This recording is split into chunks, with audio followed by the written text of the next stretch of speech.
Yeah, city of angels, that's where we from. Whole lot of hotels, whole lot of buns. We don't give a fuck, we do what we want. Throw up a star, throw up a gun. Just bought a mic, finna go stupid. Shout out my uncle, con little bullet.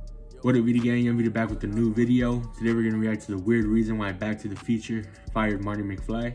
Yeah, let's get into this. This is Eric Stoltz. He plays Marty McFly in the hit film trilogy Back to the Future.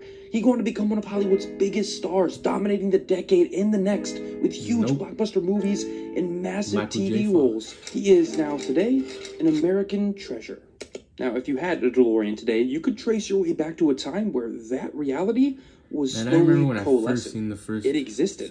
The time where Back to the Future was a very different movie. I wasn't even born. This guy, Michael J. Fox, was just another kid on a TV show. The time when Crispin Glover didn't just star in one Back to the Future movie, he starred in all three. A time where he didn't end up suing and winning against the very studio that gave him the role. This is the story of just how close we got to those realities.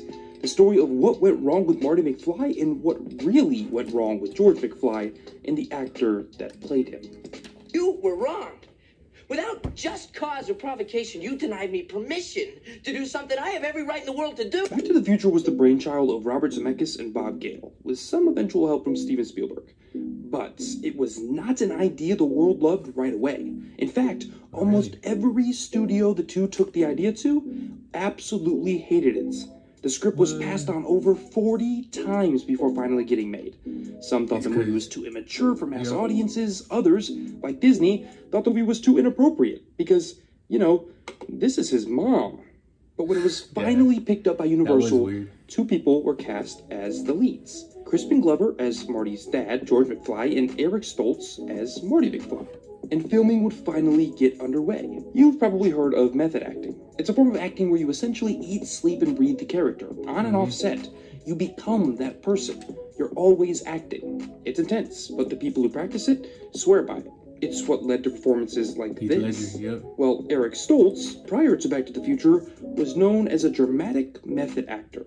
He took on serious dramatic roles and treated the jobs and characters equally as seriously. Which sounds great. What could possibly make for a better Marty McFly than a guy who envelops everything about him every second of every day?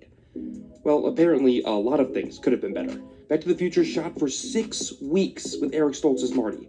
The movie itself would only take about 13 weeks to shoot in its final form, so this was a long stretch. Half the length of a lot of movie shooting times. And at about that 6-week mark, almost everyone on the set of Back to the Future looked around and said the same thing. This isn't working. And he showed me the first 5 weeks of footage cut together, and he just said, I don't think we're getting the laughs that I was hoping we would get. See, for Stoltz, he wasn't the first choice. Michael J. Fox was. But he was busy shooting Family Ties at the time and couldn't take the role. But things got so bad that the studio panicked. Stoltz wasn't bad necessarily, but he was treating a hoverboard-riding, guitar-playing class skipper with the same seriousness as De Niro in a gangster movie. Shockingly, everyone quickly realized Eric Stoltz wasn't funny. So unfunny that the studio spent $4 million to replace him. So they went to the execs on Family Ties and begged for Michael J. Fox. And eventually worked out one of the craziest shooting deals you'll ever see. Michael would shoot Family Ties, his show, on weekdays, and Back to the Future on weekends. Oh, and every single night of the week.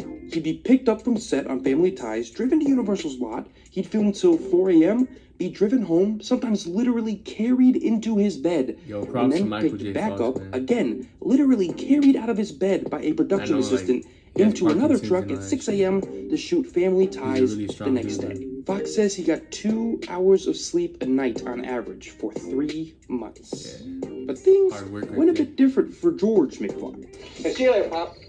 Woo! Come on, time to change that oil. Crispin Glover wasn't just good as Marty's dad, George, in the original Back to the Future. He was exceptional. He was funny, energetic, and most importantly, the perfect person to portray a weak, mild-mannered father. His performance in the original film is one of the best in the trilogy, but his character and his role in the franchise is one of the strangest stories in film to this day. First, it starts with what happened in the first film. Glover did not like the original ending. At the end of that film, the characters returned to the present wealthier, in a nicer house with nicer cars, nicer clothes, greater success. And Glover thought this reduced the message of Back to the Future to money buys happiness. So he voiced his concern, apparently quite loudly, to both producers and the directors of the film. And come contract time for part 2, well, things went just as poorly. Bob Gale would say that Glover asked for as much money as Michael J. Fox. The studio said no, and Glover threw a fit. Damn. Crispin Glover says he asked for as much money as Biff's actor and got half. Glover said no, the studio threw a fit. Regardless, Glover wouldn't return for part 2, but that's actually where the story really gets weird. Like, kind of creepy weird. Bob Gale. Yeah, Bob Gale was on. Yeah, I think I listened to it, and on your show, he lied. He lied about Did he? some. Yeah, and you guys automatically believed what he said. Oh man, You may have seen this scene from Back to the Future Part 2. Man, I hate Here, when Marty's dad hangs upside down in a actors, doorway because people he's from hurt movies end his up back. beefing. This is apparently how the doctor recommends he'd fix it.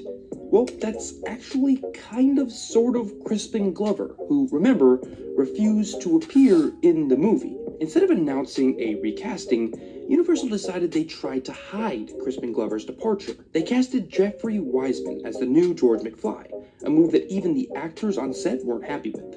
Leah Thompson stayed away from him on set out of loyalty to Glover, and the first words out of Michael J. Fox's mouth upon meeting Wiseman was apparently, quote, "Crispin ain't gonna like this," unquote. And there's a reason for that. The lengths they went to trick moviegoers was strange. The beginning of the first film starts with Crispin Glover as older George McFly. So the studio had to get moldings of George's face to do the makeup and get him in it every single day, George being Glover. But for part 2, they actually took the moldings of Glover's face from part 1 and put the new actor inside a prosthetic made of Glover's face molds, and then spliced in footage of Glover from part 1 to make it look more real. They literally put Crispin Glover's face onto another human being. Yeah, and then, when that didn't look right? convincing enough, they decided to write in a back injury and literally hang him upside down in hopes that the audience would have a tougher time telling the difference. Yep, that is why this scene exists. And this is a big deal because the split between Crispin Glover and Bob Gale, Robert Zemeckis, and Universal was not amicable. Crispin Glover held a lot of hate for the studio immediately thereafter and still to this day. He did not sign off or approve of his likeness being used for part 2 as a result. So when he saw part 2 and realized, wait, that's me, he was angry. So angry he decided to risk his place in the industry and sue the studio. A lawsuit, by the way, he won. A landmark decision that would prevent movie studios from ever doing something like that again in the future. Literally changed how the industry operated. While Eric Stoltz just didn't have the comedic chops to cut it as Marty, Crispin Glover was almost rebuilt from the ground up. Back to the Future and Back to the Future, what these movies are great examples of how important it is to identify when things aren't right before it's too late. And well, ironically, that just might be the message of these very movies. Maybe Universal had a DeLorean of their own? Or hey, maybe Crispin Glover was just sick of this. Hello? Hello? Anybody home? Hey, think McFly, think.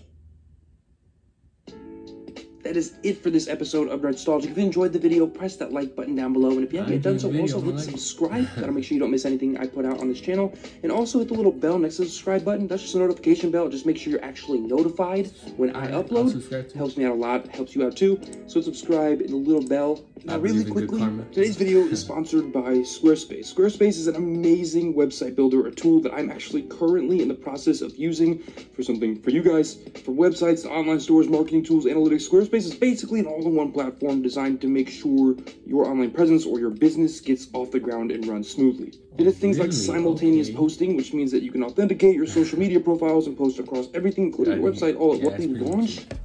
Yo, I hope you guys enjoyed this video. If you did, make sure to like, subscribe, comment, turn on post notifications, and yeah, lates.